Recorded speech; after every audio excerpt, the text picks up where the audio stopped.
Hi friends, சரிகமப்பால little champion season 5ல் இருக்கிறதுலையே ரொம்ப குட்டி பாப்பா சிங்கராக இருந்து சூப்பராக பாடி அசத்துற சிங்கர் தான் வந்து ஸ்ரேயா. சரிகமப்பால எல்லாருக்குமே பிடிச்ச ஒரு சிங்கர்ஸாக ஸ்ரேயா வந்து பாடி அசத்திட்டு இருக்காங்க.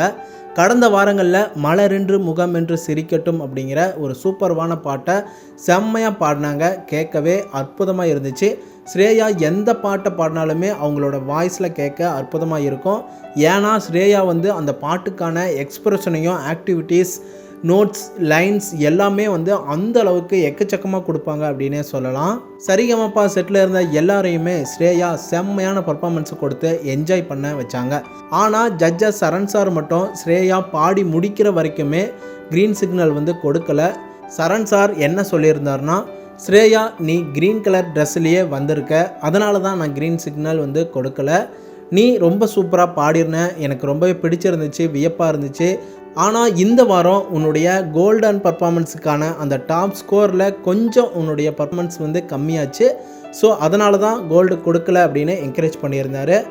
மற்ற ஜட்ஜஸ் எல்லாருமே வந்து 10 ஸ்கோர் வந்து கொடுத்துட்டாங்க. ஜட்ஜஸ் சரண் சாரும் 9.5 ஸ்கோர் வந்து கொடுத்துருந்தாங்க.